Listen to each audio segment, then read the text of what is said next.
Market లో invest చేసి మీ డబ్బులు డబుల్ చేసుకోవాలనుకుంటున్నారా? సుందరరామిరెడ్డి గారి లైవ్ సెమినార్ కి అటెండ్ అవ్వండి.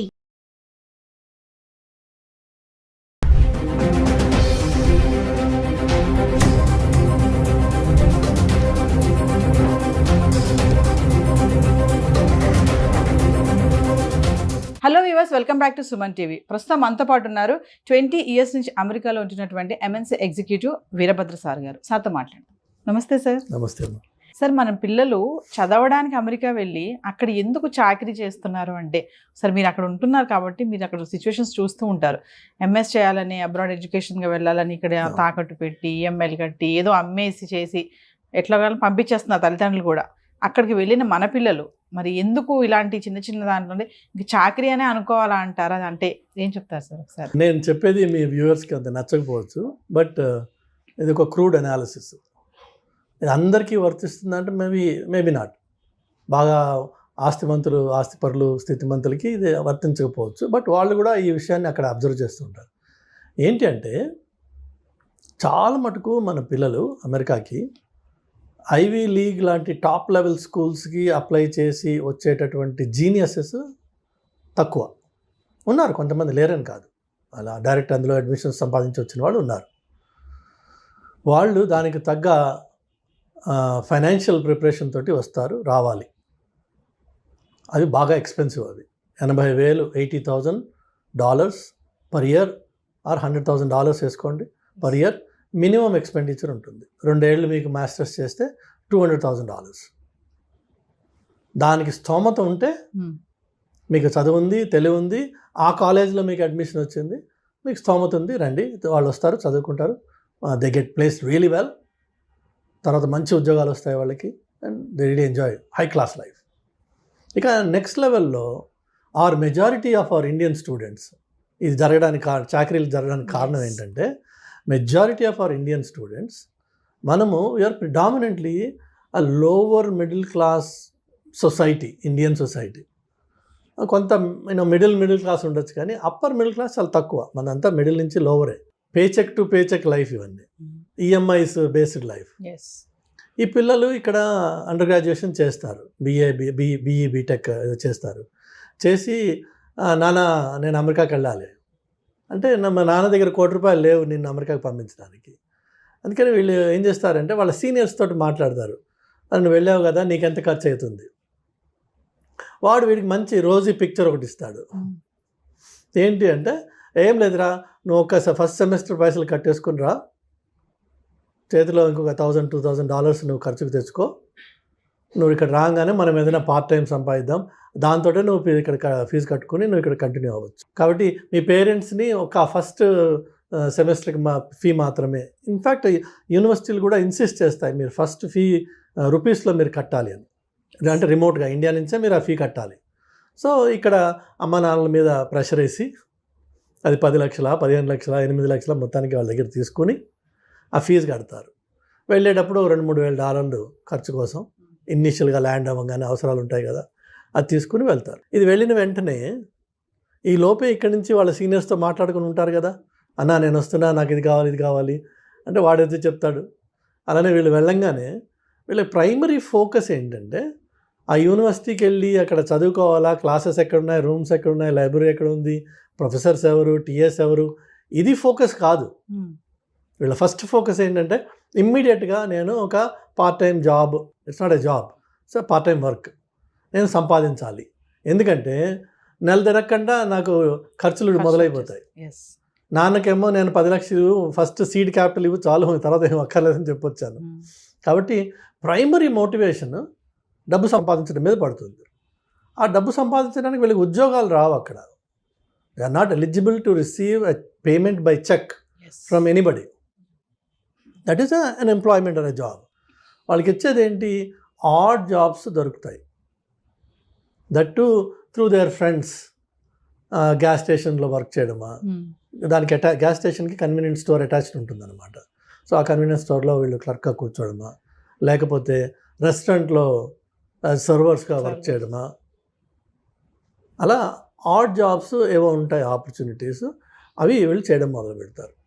ఆయాలుగా కూడా చేస్తారంట కదా సార్. బేబీ సిట్టింగ్ చేస్తారు మన అమ్మాయిలు, కొంతమంది బేబీ సిట్టింగ్ చేస్తారు. అలా రకరకాలుగా ఉన్నాయి పనులు. వాళ్ళందరికీ on an average about $7.50 or $8 or మంచి ఎంప్లాయర్ అయితే $10 వరకు ఇస్తారు. నా ఫ్రెండ్ ఒక అతను ఉన్నాడు, $10 ఇస్తాడు అతను. సో ఈ మెజారిటీ ఆఫ్ ఈ వర్క్, ఈ ఆయా వర్క్ అంటే అఫ్కోర్స్ పిల్లలతోటి ఆ ఓపిక నీ దగ్గర ఉండి నువ్వు వాడిని కొట్టకుండా, ఆ కొట్టింది సీసీ కెమెరాలో పడకుండా నువ్వు ఉంటేనేమో సరే. లేదు ఈ వాళ్ళు మాత్రం పిల్లలతో ఉంటారు కాబట్టి ఆ ఓపిక ఉంటుంది అమ్మాయిలకి అని చెప్పి ఎక్స్పెక్టేషన్ కాబట్టి అది అవ్వచ్చు. మరి ఇటు రెస్టారెంట్స్ కానీ గ్యాస్ స్టేషన్స్లో కానీ వర్క్ చేసిన పిల్లలు కూర్చోడానికి కుర్చీలు ఉండవు అక్కడ. నువ్వు 7 hours 6 hours 8 hours నిలబడి ఉండాలి. వయసు వాళ్ళ వైపు ఉన్న యంగర్ జనరేషన్ అయినా 8 గంటలు ఒక వ్యక్తి నిలబడి ఉన్నాడంటే ఆ తర్వాత వాడు ఎందుకు పనికిరాడు. కాళ్ళు నొప్పులు ఉంటాయి భయంకరంగా. సో వీళ్ళు వర్క్ చేసిన తర్వాత ఇంటికి వెళ్ళి ఏం చేయగలరు? ఏమీ ఉండదు. స్నానం చేసే ఓపిక కూడా ఉండదు, ఒక్కొక్కసారి అన్నం తినే ఇంట్రెస్ట్ కూడా ఉండదు. మహా అయితే 2 బీర్లు తాగి పడుకుంటారు. సో మీరు వచ్చిందేమో అక్కడ స్టూడెంట్గా, మీరు చేస్తున్నదేమో ఈ art job. Me art job becomes your primary focus, your student takes back seat. ఏదో వీక్లీ అసైన్మెంట్స్ ఏదైనా పెడితే అందులో ఇవాళ రేపు ఈ కోవిడ్ టైం తర్వాత కొన్ని కాలేజెస్ ఏం చేసేసాయంటే, మీకున్న 5 సబ్జెక్ట్స్లోంచి ఒక సబ్జెక్ట్కి మాత్రము వారంలో ఒక్కసారి కాలేజీకి రావాలి, మిగిలినవన్నీ మీరు రిమోట్గా ఆన్లైన్లో చూసుకోవచ్చు అని చెప్పి కొన్ని ఉన్నాయి ఫెసిలిటీస్. దాన్ని మనం పరిపూర్ణంగా అడ్వాంటేజ్ తీసుకుని ఆ ఒకదానికి మాత్రమే వెళ్ళి రావడము, మిగిలినంతా రిమోట్గా చూసుకోవడం, మన ఓన్ టైంలో ఆ క్లాసెస్ వాచ్ చేసుకోవచ్చు. కాబట్టి వాటికి రిలేటెడ్ ఎక్సర్సైజెస్ ఏవైతే ఉన్నాయో సబ్మిట్ చేసుకోవడము, ఇంకొక కాగితం ఎంఎస్ సంపాదించుకుంటాం. కానీ ఎంఎస్లో నువ్వు నేర్చుకున్నది ఏముండదు అక్కడ. ఎందుకంటే నీ ప్రైమరీ ఫోకస్ అంతా కష్టపడడంతో సరిపోయింది, ఆ కష్టపడిన తర్వాత వచ్చిన నీరసంతో సరిపోయింది, ఆ నీరసం తర్వాత పడుకున్న దాంతో సరిపోయింది. నీకు చదువుకునే టైం ఎక్కడుంది? దానివల్ల జీవితం ఏమైపోతుంది అంటే, నువ్వు స్టూడెంట్ అన్న పేరుతో వస్తావు కానీ ఈ నాన్ స్టూడెంట్ రిలేటెడ్ వర్క్ అంతా చేసి ఈ ఒకసారి డబ్బు సంపాదించడం మొదలుపెట్టాక మరి కోరికలు కూడా ఉంటాయి మనిషికి. అది న్యాచురల్ ప్రాసెస్. అది కోరికలు అంటే ఒక కారు కొనుక్కోవాలనో, లేదంటే మంచి ఫోన్లు కొనుక్కోవాలనో, లేదంటే ఇంటికి పైసలు పంపించాలనో.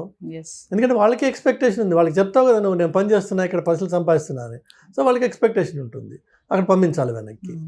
ఈ వెనక్కి పంపించాలనే ఒక బాధ్యత మీద పడంగానే మరింత స్ట్రెస్, ఇంకా తప్పదు నేను పని చేయాలనే ఎలా అయినా సరే లోకి వస్తుంది జీవితం. చివరికి ఈ పనికిరానికి సర్టిఫికెట్ ఒకటి ఉండి దానివల్ల ఉద్యోగం రాక ఈ సైడ్ జాబే మెయిన్ జాబ్ అయిపోయి ఇందులోనే మమేకం అయిపోయి ఇది ఇల్లీగల్ అని తెలిసి కూడా దాంట్లోంచి బయటికి రాలేని పరిస్థితి వచ్చేసి చివరికి ఈ ట్రంప్ లాంటి మహానుభావుడు రాగానే మనము భయపడడం మొదలు పెడతాం. ఇదంతా చేసింది ట్రంప్ కాదు పాపం, మనమే. అయితే మీరు చూస్తే యాక్చువల్గా ఈ మధ్యకాలంలో ఆన్లైన్లో మీరు న్యూస్ చూసి ఉండొచ్చు, చాలామంది స్టూడెంట్స్ ఈ ఇంటర్వ్యూస్ ఎక్కడైతే పోర్ట్ ఆఫ్ ఎంట్రీలో జరిగే ఇంటర్వ్యూస్లో వాళ్ళ దగ్గర వాళ్ళ ఫోన్ ఓపెన్ చేయించి అన్లాక్ చేసి ఫోన్ తీసుకుని వీళ్ళ వాట్సాప్ చాట్లు, వీళ్ళ ఈమెయిల్స్ ఆ ఆఫీసర్స్ చదివి ర్యాండమ్గా చూస్తారు. అన్నీ ఏం చూస్తారు వాళ్ళు ర్యాండమ్గా, ఎందులో అన్నా జాబ్ అనే మాట ఉందా, అట్లానే నీ బ్యాంక్ అకౌంట్ చూపించమని అడుగుతాడు వాడు. నీకు ఎవ్రీ 2 weeks ఎవరైనా ఒక క్రెడిట్ చేస్తున్నాడు అనుకో, క్యాష్ అయి ఉండొచ్చు, అది ఒక పర్టికులర్ అకౌంట్ నుంచి నీకు ఎవ్రీ 2 weeks పైసలు పడుతున్నాయి, which means you are working part time. So వాడు క్యాష్ ఇస్తున్నా నీకు డబ్బులు పడుతున్నాయి కదా, so which means you are working. నువ్వు మళ్ళీ అక్కడికి వెళ్ళినప్పుడు నీకు నెక్స్ట్ ఎంట్రీ వాడు రిజెక్ట్ చేస్తాడు. అందుకనే స్టూడెంట్స్ ఒకసారి అమెరికాకి వెళ్ళాక మళ్ళీ వెనక్కి రావడానికి భయపడతారు. ఎందుకంటే ఈ లకునాస్ వాళ్ళకి తెలుసు ఎలా పట్టుకోవాలో, ఆ తప్పులు వీళ్ళు చేశారు ఆల్రెడీ. అదర్వైజ్ నువ్వు స్టూడెంట్వి రాయల్గా వెళ్ళి రాయల్గా రా, నీ దగ్గర I-20 ఉంది, వీసా ఉంది, అక్కడ ఉన్నావు నువ్వు 6 నెలలు సంవత్సరము వెళ్ళు రా నువ్వు. కానీ రారు మన వాళ్ళు, ఎందుకంటే మనం చేసిన తప్పు ఆ దొంగ మనలో ఉన్నాడు, వాడు పట్టుకోవడానికి అక్కడ రెడీగా ఉన్నాడు. ఇందుకే కష్టాలు. ఇన్స్టెడ్ ఆఫ్ దాట్ నా సలహా ఏంటంటే తల్లిదండ్రులకు కానీ పిల్లలకు కానీ, నువ్వు స్టూడెంట్గా అమెరికాకి నేర్చుకోవడం కోసం అది ఏదన్నా ఒక స్పెషలిస్ట్ స్కిల్ సెట్ నువ్వు సెలెక్ట్ చేసుకో ముందే, దాని మీద వర్క్ చేయి, దాని మీద స్పెషలిస్ట్గా మాస్టర్గా, that's what is masters right. The master అవడం కోసం దట్ టు లోకల్ అమెరికన్ కాంటెక్స్ట్లో ఈ మాస్టరీ ఎట్లా అప్లై చేయొచ్చు అన్నది నేర్చుకోవడం కోసం నువ్వు అక్కడికి వస్తున్నావు, అక్కడికి రావాలి. అంతేగాని అమెరికాలో ఉంటూ నీ నిత్యం జీవితం, నీ ఆలోచన, నీ పనులు, నీ పద్ధతులు అన్నీ ఇండియన్గానే ఉన్నాయి, ఇండియన్ ఓరియంటెడ్గానే ఉన్నాయి. సినిమాలు చూడడం, షికార్లు చూడడం, అన్నా తంబి ఏమని వీళ్ళతోటి తిరగడం, ఇవే ఉంటే నువ్వు అమెరికాలో ఉండి చేసిందేం లేదు. Nothing has changed other than your physical location. You continue to live like an Indian in America. So masters చేస్తూ మాస్టర్స్గా స్కిల్స్ నేర్చుకుని ఆ స్కిల్స్ ఏ డొమైన్కి అప్లై అవుతాయి, ఎలా అప్లై అవుతాయి, అది అక్కడ ఉన్నావు కాబట్టి అది అవకాశం నీకు. For simple example, silly example ఏంటంటే ఇక్కడ మీకు పెట్రోల్ ధర 118 రూపాయల 50 పైసలు అలా ఉంటుంది. అక్కడ మీకు 118 రూపాయల 5005 4 డిజిట్స్ ఉంటుంది, డెసిమల్ తర్వాత 4 డెసిమల్స్ ఉంటుంది. సో ఎందుకు అట్లా? Have you ever asked anybody? So నీ 4th లెవెల్ యాక్యురసీకి వెళ్ళాలి అని చెప్పి ఆ పర్టికులర్ ఫీల్డ్లో ఉంది. In another field maybe no. ఇప్పుడు insurance premiums are always rounded off, there is no pennies anywhere, it's always to the dollar. ఎందుకట్లా? సో మీకు ఈచ్ డొమైన్లో నువ్వు అక్కడ లోకల్గా ఉన్నప్పుడు నలుగురితో మాట్లాడి అడిగి నేర్చుకుని నీ టెక్నికల్ స్కిల్ని ఆ డొమైన్కి అప్లై చేసే అవకాశం ఉంది. అది నీ మాస్టరీ అంటే, అది నువ్వు మాస్టర్స్ చేయడం అంటే. అంతేగాని అక్కడికి వచ్చేసి ఈ సైడ్ కిక్ని మెయిన్ కిక్ చేసుకుని అసలు నీ మెయిన్ ఫోర్స్ని పక్కన పెట్టేటప్పటికి 2 ఏళ్ల తర్వాత అన్ని కష్టాలు మొదలవుతాయి. నీ చేతకానితనంతో నీకు ఉద్యోగం రాదు కాబట్టి నువ్వు మార్కెట్ని బ్లేమ్ చేస్తావు. ఆ బ్లేమ్ మీద నువ్వు పేరెంట్స్కి చెప్పుకుంటావు, నాన్న రావట్లేదు, అమ్మ రావట్లేదు, అమెరికా నాశనం అయిపోయింది, ట్రంప్ వచ్చి ఇది చేశాడు. పాపం ఆయన ఏం చేయలేదు ఇంకా. ట్రంప్ ఆయన వేరే బిజీలో ఆయన ఉన్నాడు, ఇంకా దీని మీద ఫోకస్ చేయలేదు. బట్ పిల్లలు దయచేసి, అలాగే తల్లిదండ్రులు కూడా, వీళ్ళది తప్పు. పేరెంట్స్ కూడా చాలా మంది సార్, ఇప్పుడు అంటే మీరు అన్నారు కదా, ఇప్పుడు పేరెంట్స్ కూడా చాలా మంది ఏంటంటే, ఇగో పంపిస్తున్నాను అక్కడికి వెళ్ళి నువ్వు ఏదైనా జాబ్ చూసుకొని నీది నువ్వు కట్టుకోవాలి అని చెప్పేసి ఇప్పుడు ఎడ్యుకేషన్ లోన్ తీసుకుంటున్నాము. కమింగ్ టు ఎడ్యుకేషన్ లోన్, ఆ ఎడ్యుకేషన్ లో నువ్వే కట్టుకోవాలి, అక్కడ ఏం చేస్తావో మాకు తెలియదు, జాబ్ ఎత్తుక్కో, ఫస్ట్ జాబ్ ఎత్తుక్కో, ఇది ముందు చెప్తారు పేరెంట్స్ కూడా. కొంతమంది ఉన్నారు, అందరూ కాదు, ఖచ్చితంగా నువ్వు జాబ్ ఎత్తుకోవాలి, జాబ్ చేసుకుంటూ నువ్వు చదువుకోవాలి. మరి పేరెంట్స్ మైండ్ సెట్ కూడా ఇలా ఉంది కదా సార్. మరి అయితే పేరెంట్స్కి ఫస్ట్ వాళ్ళకి దయచేసి ఈ వీడియో చూసిన వాళ్ళు గ్రహించండి, అమెరికాకు వచ్చి మీ స్టూడెంట్ జాబ్ చేసే ప్రసక్తి లేదు, అది జాబ్ కాదు. మీరు ప్రత్యేకంగా వాడికి లక్షలు ఖర్చు పెట్టి మీరు వాడిని ఎక్కడికి పంపిస్తున్నారంటే కూలి పనికి పంపిస్తున్నారు. చక్కగా గారాభంగా పెంచుకున్న కొడుకునో కూతురునో మీరు కూలి పని కోసం అని చెప్పి అమెరికాకి లక్షలు ఖర్చు పెట్టి ఆ కూలి పని చేసుకుని నువ్వు చదువుకో అని చెప్పి పంపిస్తున్నాను. ఇన్నాళ్ళు ఇంట్లో కనీసం ఇటు గిన్నె తీసి అటుపక్క పెట్టని పిల్ల కూడా అక్కడికి వెళ్ళి బేబీ సిట్టింగ్ చేస్తుంది. బేబీ సిట్టింగ్ అంటే ఏదో ఉత్తనే ముద్దు పెట్టి ఆడుకుంటే సరిపోలా, అన్ని పనులు చేయాలి. డైపర్ మార్చడం నుంచి వాడికి పాలు పెట్టడం వరకు. కొంతమంది పిల్లలు కొద్దిగా పెరిగిన వాళ్ళు కొట్టించుకోవాలి, వాడు పిల్లడు, వాడు like a servant. You are like కాదు, you are a servant. So అది ఒకటి ఎత్తు. రెండోది వచ్చేసి మీరు ఆలోచించండి, ఒక స్టూడెంట్గా వెళ్ళిన పిల్లవాడు, స్టూడెంట్ లైఫ్ అయిపోయింది, మాస్టర్స్ మొత్తానికి ఏదో కాపీ కొట్టో వాడిని అడిగో వీడిని అడిగో కంప్లీట్ చేశాడు, వాడికి అసలు ఉద్యోగం రావట్లేదు, వాడికి కారు కొనుక్కునే హక్కు లేదు, వాడికి డ్రైవర్స్ లైసెన్స్ రాదు, వాడికి ఒక రియల్ లైఫ్ ఎంజాయ్ చేయాల్సిన అవకాశం దొరకదు. కానీ ఇండియాలో మాత్రం 25 లక్షలు 20 లక్షలు స్టూడెంట్ లోన్, ఎడ్యుకేషన్ లోన్ తీసుకుని వెళ్ళాడు, దాన్ని రీపే చేయాల్సిన బాధ్యత వాడి మీద ఉంది. కాబట్టి వాడు వెనక్కి రాలేడు. అలాంటి వాడి స్టేట్ ఆఫ్ మైండ్ ఆలోచించండి, వాడు ఎంత కష్టపడుతున్నాడో అక్కడ తీర్చాలి, పెట్టిన డెప్ట్స్ అన్ని క్లియర్ చేయాలి, ఏదో చేయాలి ఇక్కడ. నేను అది మగపిల్లవాడు, ఆడపిల్ల ఏం చేస్తుంది? నేను ఆ విషయాలు చెప్పదలుచుకోలేదు, కానీ పరిస్థితులు చాలా ఘోరంగా ఉన్నాయి వీళ్ళకి. దేశం కాని దేశంకి వెళ్ళి కమ్యూనికేషన్ స్కిల్స్ కూడా లేక అక్కడ కొన్ని పనులు చేయకూడదు. షాప్ లిఫ్టింగ్ చేసి పట్టుబడిన ఆడపిల్లలు ఉన్నారు, మీరు ఆన్లైన్లో చూడొచ్చు వీడియోస్. ఎందుకు చేశారు షాప్ లిఫ్టింగ్? ఏదో క్యాజువల్గా సరదా. అక్కడ ప్రతి షాప్లో మీకు కొన్ని వేల కెమెరాలు ఉంటాయి, మీకు కనిపించవు అవి. వాటికి లాస్ ప్రొటెక్షన్ ఆఫీసర్ అని ఒకడు ఉంటాడు, ఎల్పీపీనో ఎల్పీఓనో అంటారు. వాడికి ఒక సెపరేట్ రూమ్ ఉంటుంది, క్యాషియర్ వెనక, ఆ కస్టమర్ సర్వీస్ వెనక, వాడు ఎవరికి కనిపించడు.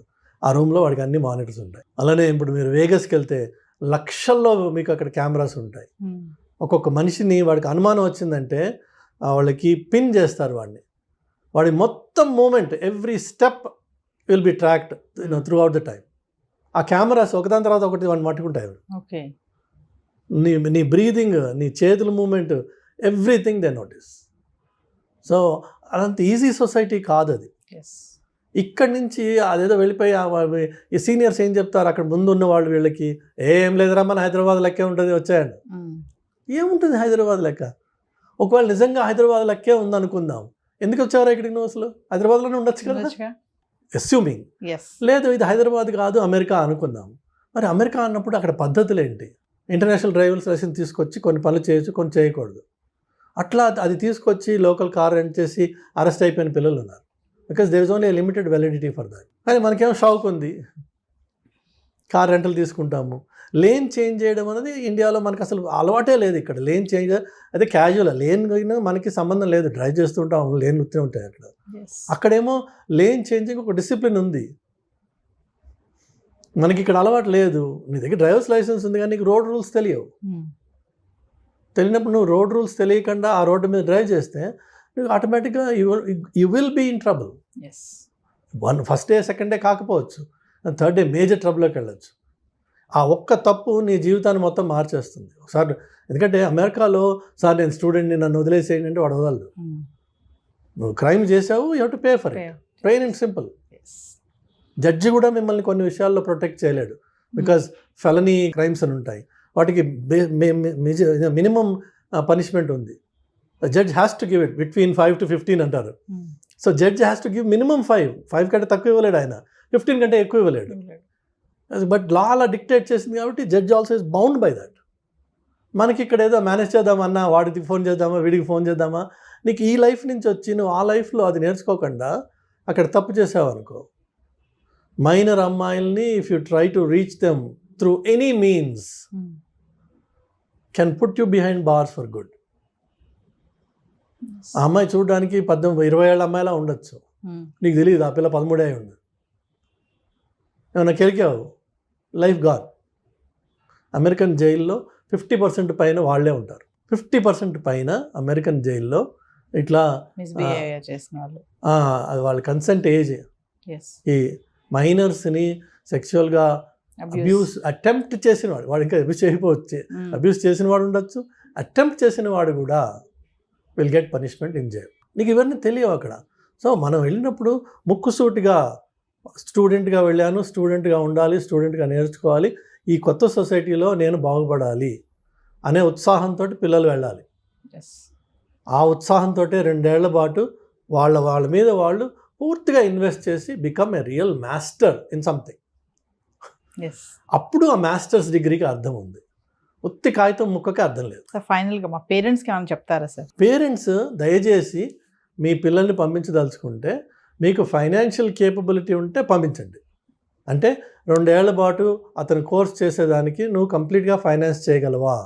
2 ఏళ్ల పాటు అతను లేక ఆమె హాస్టల్లో ఉండి కాలేజ్ క్యాంపస్లో ఉంటూ మంచి స్టూడెంట్గా ఒక లైబ్రరీలో మ్యాక్సిమం టైం స్పెండ్ చేస్తూ అవకాశం దొరికితే కాలేజ్ క్యాంపస్లోనే 20 hours అది అవకాశం దొరికితే, కండిషనల్ అది కాదు. దొరక్కపోయినా నేను నా పిల్లాన్ని ఫండ్ చేయగలను అంటే పంపించు. అంతేగాని ఈ నాకు ఫస్ట్ 10 లక్షలు 5 లక్షలు పెట్టు, నేను మిగిలిన అక్కడ చూసుకుంటాను అని వెళ్తే పిల్లలు విపరీతంగా కష్టపడతారు, మానసికంగా చాలా కష్టపడతారు, చెప్పుకోలేక కష్టపడతారు, విపరీతమైన ప్రెషర్స్ వాళ్ళకి. అనవసరంగా మనం తీసుకెళ్ళి వాళ్ళని ఒక నరకంలో తోసిన వాళ్ళం అవుతున్నాం. ఈ సిచ్యువేషన్ ఇంకా చెడుతుందే తప్ప అది ట్రంప్కి మీరు ఆపాదించవచ్చు. అన్ఫార్చునేట్గా పాపం ఆయన చేసింది ఏం లేదు ఇందులో. పాపం వల్ల వచ్చింది ఏంటంటే మన అప్రోచ్లో వచ్చిన పాపం ఇది. దానివల్ల ఈ సిచ్యువేషన్ ఇంకా చెడుతుంది. ఇప్పుడు ఒక ఊర్లో ఎన్ని రెస్టారెంట్స్ ఉంటాయమ్మా, ఎన్ని లక్షల మందికి వాళ్ళు ఉద్యోగాలు ఇవ్వగలరు? నీ ఫస్ట్ ఇయర్ స్టూడెంట్ ఉన్నాడు కదా అక్కడ, ఆల్రెడీ అక్కడ వర్క్ చేసిన వాడు, ఇప్పుడు కొత్తగా స్టూడెంట్ వచ్చాడు, అదే రెస్టారెంట్లో వాడికి ఏమి ఇస్తాడు? రెస్టారెంట్స్ అయితే పెరిగిపోవట్లేదుగా నీ స్టూడెంట్స్ లాగా, కానీ ప్రతి సంవత్సరం 10,000 మంది దిగుతున్నారు ఒక టౌన్లో. ఎంతమందికి వస్తాయి ఉద్యోగాలు? సో ఇందులో కొంతమందికి వస్తాయి, కొంతమంది రావు. రానివాడు ఏం చేయాలి మరి? ఇప్పుడు హీనంగా బతుకుతున్నారు మన పిల్లలు. దానికి తల్లిదండ్రులు సహకరించి వాళ్ళని పంపిస్తున్నారు అక్కడికి. దయచేసి పంపించకండి. మీ దగ్గర ఆర్థిక స్తోమత ఉంది, మీ పిల్లవాడికి అంత తెలివి ఉంది, వాడు మంచి స్టూడెంట్, ఇక్కడ చదువుకున్నాడు, వాడికి ఫోకస్ ఉంది, అక్కడికి వెళ్తే మరింత బాగుపడతాడు, నేను దాన్ని ఫండ్ చేయగలను, నా దగ్గర డబ్బులు ఉన్నాయి, ఇల్లు అమ్మైనా సరే నేను వాడిని పంపిస్తా, ఇదే నా ధ్యేయం, వండర్ఫుల్, చెయ్యి. అంతేగాని బిడా నేను 20 లక్షలు తీసుకొచ్చా, నేను ఈ 20 లక్షలే నీకు తీసుకెళ్ళు, నువ్వేం చేసుకుంటావు చేసుకో, అక్కడ తర్వాత నుంచి నీదే లైఫ్ అని పంపించొద్దు. పంపిస్తే వాళ్ళు చాలా చాలా చాలా చాలా కష్టపడతారు, నరకానికి మీరు డోర్ ఓపెన్ చేసిన వాళ్ళు అవుతున్నారు. చేయకండి ప్లీజ్.